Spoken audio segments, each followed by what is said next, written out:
Bonjour à toutes et à tous, soyez les bienvenus à l'écoute des RFI, Radio France Internationale, en direct de Paris, il est 18h. Le journal en français facile. Adrien Delgrange.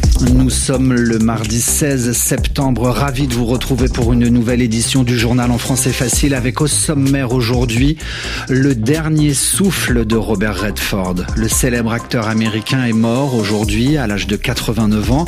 Acteur mais aussi réalisateur et homme engagé pour la cause environnementale.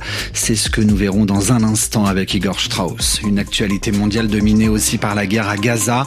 Des soldats israéliens marchent sur la ville de Gaza. Israël a lancé ce matin un assaut terrestre sur la plus grande ville de l'enclave palestinienne. Dans ce journal aussi, nous serons à Téhéran où notre correspondant nous attend 3 ans après la mort de Mahsa Amini. Que reste-t-il du soulèvement populaire qui avait été à l'époque réprimé dans le sang? Et puis nous parlerons sport, football européen, Ligue des Champions, de nombreux matchs à suivre sur Radio France Internationale ce soir, dont notamment Real de Madrid, Olympique de Marseille. Voilà pour les titres, soyez les bienvenus. Les premières réactions venues des États-Unis suite à la mort de Robert Redford. Un lion s'en est allé, dit Meryl Streep, sa partenaire notamment dans le film Out of Africa. Il y a eu des années où il n'y avait personne de meilleur, dit par ailleurs Donald Trump. Enfin, pour Jane Fonda, Robert Redford incarnait une Amérique pour laquelle nous devons continuer à nous battre. Car si l'acteur et réalisateur laisse derrière lui une filmographie exceptionnelle, qui a marqué plusieurs générations, Robert Redford était également un grand défenseur de l'environnement. Igor Strauss, bonjour. Bonjour Adrien, bonjour à tous. Alors tout au long de sa carrière, Robert Redford a tenté de sensibiliser le grand public aux effets délétères, aux effets néfastes du réchauffement climatique. Oui, acteur par métier, mais militant par nature. Ainsi se qualifiait Robert Redford, dont l'engagement militant remonte à la petite enfance, disait-il au micro de Sophie Torlotin. À la fin de la Seconde Guerre mondiale, j'étais un gamin et je me rappelle que LA était une ville merveilleuse. L'air était pur, il n'y avait pas de gratte-ciel, pas d'autoroute, pas de pollution. Le développement de la ville et des pollutions qui vont avec, sont une première prise de conscience pour Robert Redford. Il achète un terrain reculé dans l'Utah, un petit état des États-Unis en 1963. Il y construit une maison solaire et y élève des chevaux. Et en 1989, c'est dans son ranch qu'il organise, écoutez bien, la première conférence entre scientifiques soviétiques, comme on les appelait alors, et américains, sur le réchauffement climatique.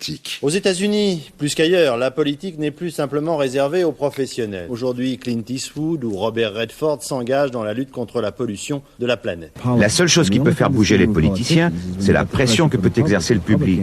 Mais ce dernier ne peut rien faire tant qu'il n'aura pas lui-même compris le problème.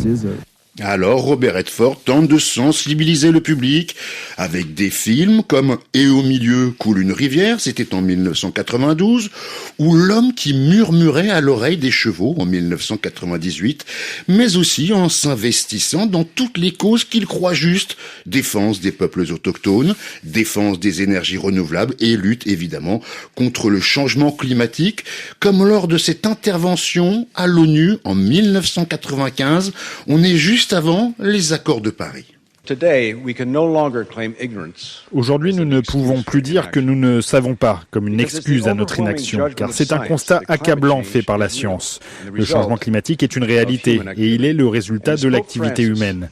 Lutter contre le changement climatique est une question morale qui transcende les différences politiques.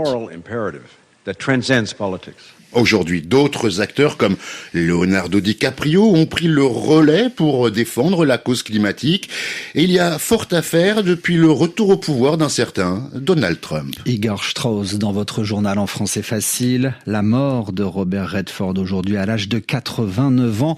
Nous y reviendrons longuement dans nos prochaines éditions. Le journal en français facile.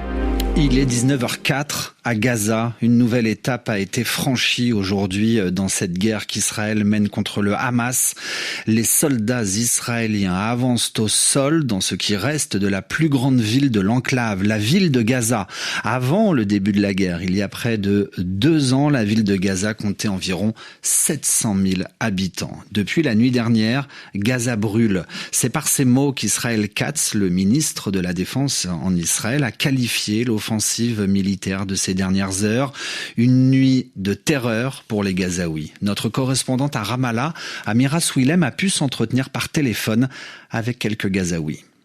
C'est une nuit dont elle ne se remet pas. Entourée de ses 4 enfants, Fideh, mère de famille, nous envoie ce message ce matin. Il y a des bombardements partout.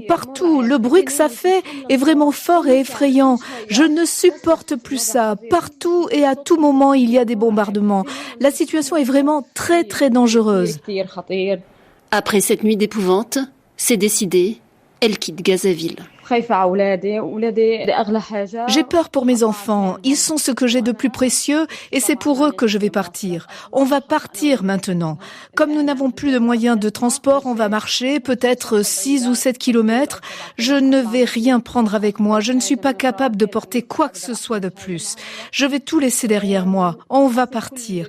On ne peut plus supporter ça. Non, on n'a plus de force.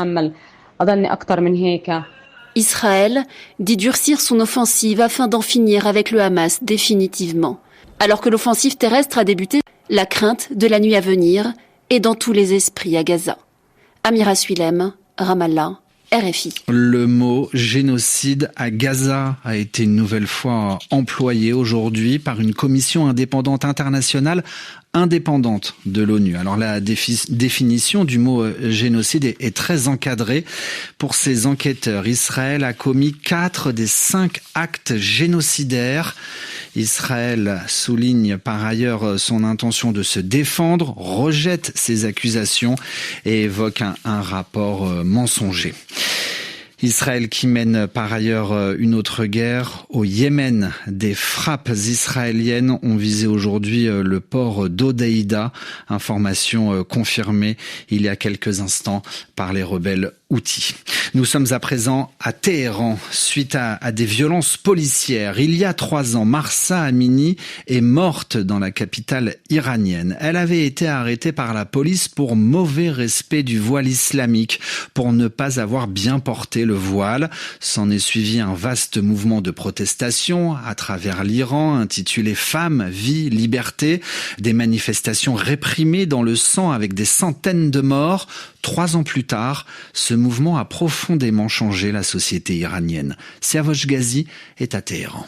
3 ans après la mort de Mahsa Amini et le mouvement de protestation qui a suivi, la société iranienne n'est plus comparable à ce qu'on avait connu avant. De nombreuses Iraniennes, en particulier parmi la jeunesse, refusent de porter le voile et se baladent librement dans la rue, comme l'affirme Sogol, une jeune Iranienne d'une 30aine d'années. La situation a beaucoup changé par rapport à avant le mouvement Mahsa Amini.